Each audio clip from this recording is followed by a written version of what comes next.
Assalamualaikum warahmatullahi wabarakatuh. Selamat pagi.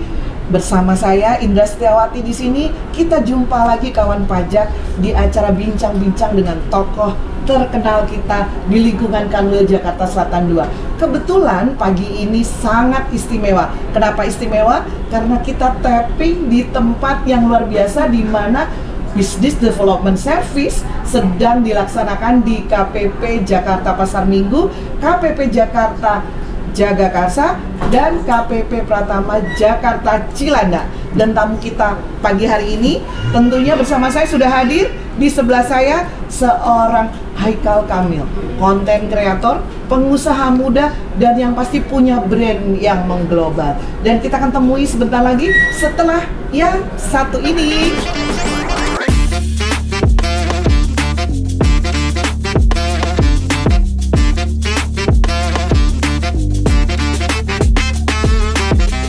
Kawan pajak, kembali lagi bersama saya. Sudah dengan Bang Haikal Kamil di samping saya. Kita akan berbincang tentang dunia UKM, ya.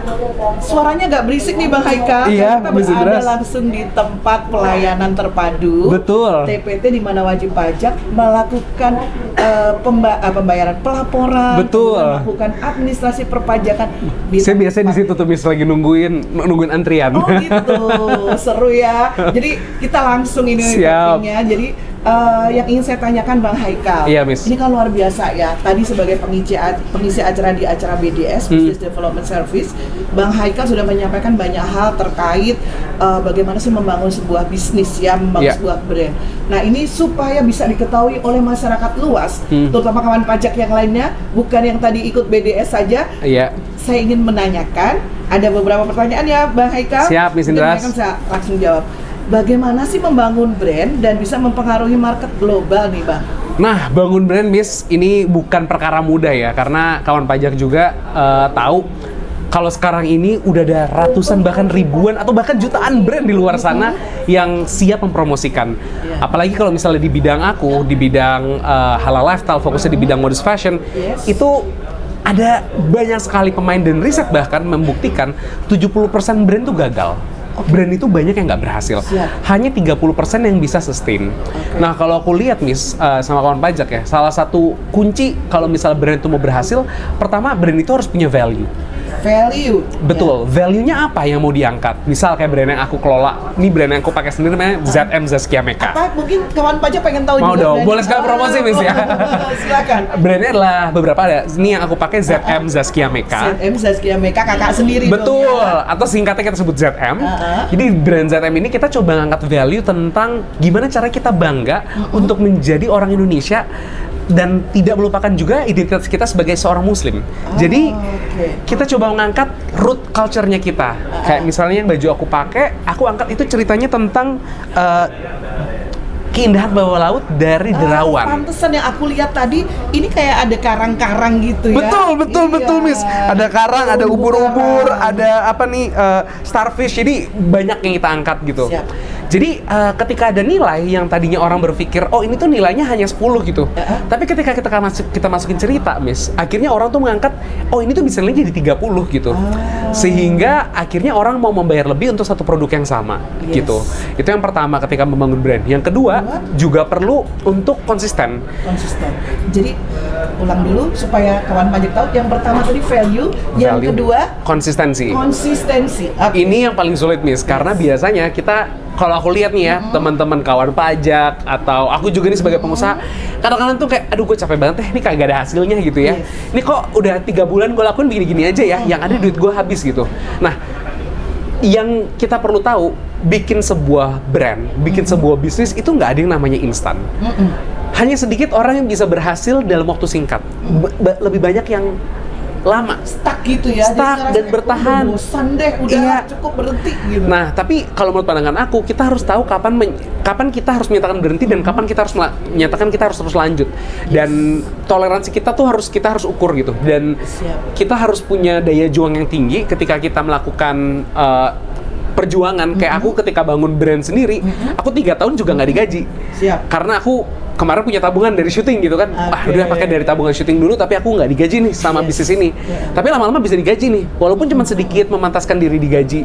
Tapi karena konsisten dan akhirnya kita terus mencari bentuk gitu. Akhirnya bisa bertahan sampai sekarang dan kurasa nggak mungkin brand ini bisa berada 10 tahun di market sampai saat ini gitu. Miss Indras makin bagus, makin terkenal. Amin, gitu ya. betul. Iya. Paling itu 2 sama yang terakhir sih, jangan lupa untuk minta restu dari orang tua. Restu orang tua ya. Restu istri perlu nggak? Oh, perlu juga dong. Kalau nggak ada restu pasangan ya. Restu pasangan, betul. Kenapa orang tua? Kebetulan karena orang tua aku masih ada, jadi aku setiap langkah aku tuh diridoin gitu. Karena aku pikir yang bisa menjadi keberkahan buat kita adalah doa dari orang tua. Jadi sebisa mungkin setiap yang kita lakukan, tadi kan dunianya udah kita pikirin ya, oke, kita udah membangun nilai, kita konsisten. Nah ini juga jangan lupa ada urusan langitan gitu. Langitannya kita minta tolong ke orang tua, karena orang tua tuh kan ridhonya adalah ridho buat kita gitu. Dan pasangan juga, betul. Keren banget ya. Kalau kita sudah bicara dunia, juga bicara langitan nih. Betul. Gitu ya. Jadi ada 3 yang harus apa tadi yang Bang Haikal perlu ini kan ya. Tanamkan. Ya, tanamkan untuk menciptakan sebuah brand yang luar biasa sekarang ini. Ya. ZM. ZM, ya. betul. Itu satu value, yang kedua adalah konsistensi, dan yang ketiga tentunya doa dan berkah dari orang tua atau pasangan. Luar biasa sekali. Oke, lanjut. Kita masih punya pertanyaan lagi untuk Bang Haikal terkait dengan bisnisnya. Siap. Ya, yang kedua, tips dan triknya. Kalau tadi dibilang from UKM to Nation Champion, ini gimana? Kalau tadi kan brandnya nih, sekarang bagaimana sih konsistensinya ke depan gitu? Iya, kalau misalnya kita lihat skala bisnis UMKM itu banyak yang akhirnya stuck, Miss. Banyak yang kalau nggak salah kan UMKM itu patokannya 4,8 miliar, di bawah 4,8 miliar setahun. Banyak yang akhirnya ngerasa udah dapetin 1 miliar pertamanya udah puas gitu. Wah, aku udah jago, aku udah hebat, aku udah kuat gitu. Tapi dia lupa sebenarnya gelanggangnya tuh sebenarnya masih jauh, masih makin besar, masih terbuka lebar gitu. Jadi kalau misalnya memang kita mau besar, ya kita juga harus sadar kita harus bisa mengembangkan diri kita. Salah satu hal yang aku rasakan ketika UMKM itu mau melompat ke nation brand itu harus bisa adaptasi. Ini Miss Indras yang paling penting ya sama Sobat Pajak, karena banyak banget orang-orang yang merasa ini yang gue lakukan dan gue nilainya begini dan gue nggak mau berubah. Benar, ada nilai-nilai yang tidak boleh berubah, tapi juga ada cara yang harus kita rubah ketika kita melakukan segala sesuatu. Kayak dulu ketika kita, misal pas pandemi nih Miss Indras ya, kita misalnya kaku nggak mau adaptasi, itu pasti kita akan bubar semuanya. Tidak akan bisa, apa ya istilahnya tuh, survive di sana. Karena memang pada masa pandemi aja itu udah luar biasa, semua tutup, semuanya tidur. Tidak ada yang bisa berusaha, apalagi untuk ekspor. Udah nggak mungkin. Main di lokal saja nggak bisa gitu ya. Jadi memang perlu ada adaptif gitu. Betul, ada adaptif, karena dengan adaptif ini kita juga bisa melakukan, contohnya Miss ya, kita bisa mikir ulang tentang apa yang harus kita lakukan. Kayak misalnya yang tadi aku lakukan ketika pandemi, aku ngobrol apa adanya sama karyawan, sehingga tercipta kepercayaan antara kita sama karyawan. Yang kedua adalah aku negosiasi ulang ke supplier. Misalnya yang tadinya bayarnya cuma seminggu, 2 minggu, 3 minggu, kita nego bisa nggak sampai 3 bulan, 6 bulan, atau bahkan setahun. Ternyata karena ada kredibilitas yang kita lakukan selama ini, mereka akhirnya percaya sama kita. Dan yang ketiga yang selalu kita lakukan adalah kita semangatnya kolaborasi, jangan cuma pengen menang sendiri. Sebisa mungkin kita ajak orang-orang untuk bisa terus bermaju gitu. Makanya kalau brand ZM ini hobinya kita kolaborasi gitu. Kemarin sempat kolaborasi sama Saung Angklung Ujo di Bandung. Jadi kita lihat kayaknya mereka mau tutup tuh. Padahal kita juga lagi susah, Miss. Ini duit orang susah nih. Kita lagi susah, dia juga susah. Udah deh, kita bikinin hijab spesial buat mereka. Motifnya tuh bambu-bambu gitu. Bambu angklung. Betul. Sampai pas ketemu orangnya nangis ketemu. Saya bilang, kita tuh udah mau tutup loh Mas sebenarnya. Tapi pas saya seneng banget ada perhatian dari brand kayak ZM. Tiba-tiba kita jadi semangat lagi Mas.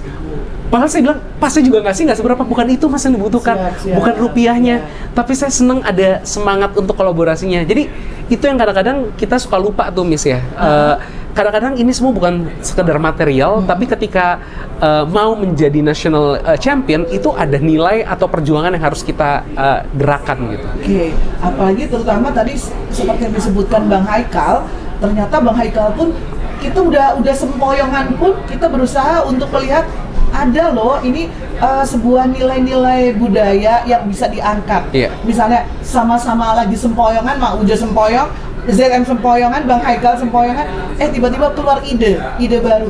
Yuk kita bikin hijab dengan motif bambu angklung yang penuh dengan kearifan lokal. Betul. Gitu, keren banget Bang Iya. Haikal. Tapi kawan pajak, kita akan lanjutkan lagi perbincangan ini. Ada hal yang akan kita bahas sekali lagi dengan Bang Haikal, mumpung masih ada di sini. Tapi setelah yang satu ini.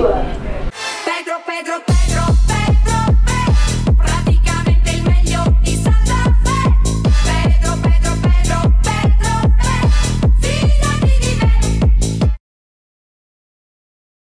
Ya, kembali lagi kawan pajak bersama Bang Haikal Kamil dan bicara tentang from UMKM to National Champion, ya.